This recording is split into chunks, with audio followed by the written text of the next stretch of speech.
personal thing, you know. You want to, when you're on tour, for me, it's consistency, you know. And the better the show last night, the tougher the next night is, because you just want to meet it or better it. And we spent most of the 80s trying not to sound like anyone else, you know, and not being a heavy metal band or whatever everybody else is doing, you know, or a sort of new wave pop, you know, like. And, you know, we just really tried to create our own sound, an original sound, and it's unique. There's an pressure from a company, when there's a big company behind the album, like saying you have to have the album for September, and you have to, like, working out, or it doesn't happen, you just do it, and whenever... We got off that kind of thing, you know, we were doing every 18 months, we were doing our album and a tour, you know, and it's like... hold it, you know, and just get off this gravy train for a while, and, you know, and sure, it's kind of commercial suicide in some ways, but it's not artistic suicide, you know.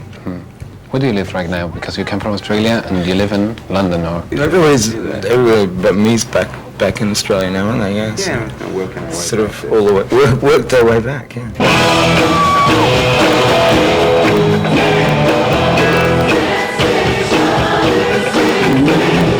Looking back at your career after a few years, it's like, what do you look like? Which was the worst thing about becoming so huge and worldwide, and which is the best part? Does it have to do with people recognizing you, or losing part of your privacy? And no, there's lots. Yeah, it's a very complex answer, really. I mean, depends. I mean, I think you have to enter into a whole new interpretation of how you look at life, and to keep it as unjaded and keep it as natural as possible, you know, to retain no matter what happens, you know, the money comes and goes, the charts go up and down, but who the hell are you in the end, you know? And if you're not happy with that person, then you're not really successful anyway, you know?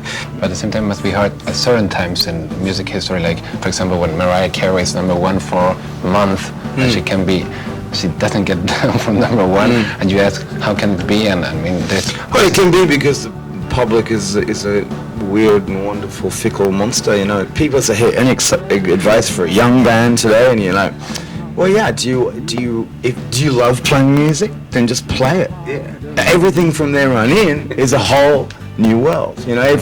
Once you enter the domain that this much of my art's worth $2, or it's worth $100 or whatever, then you've entered into commerce.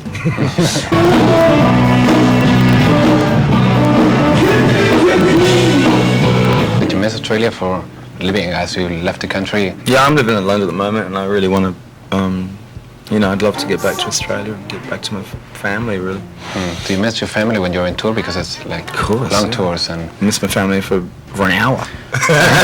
You take your children with you to a tour, or just... No. No. It must be amazing, you know. It's quite exciting. It's a weird thing, you know, to actually sort of get involved with what your dad does, you know, to really see it for what it is, smell it, hear it, taste it, you know. You've got to have your beliefs and do what you believe in, and be the person you want to be, you know. And that's hard to do, you know.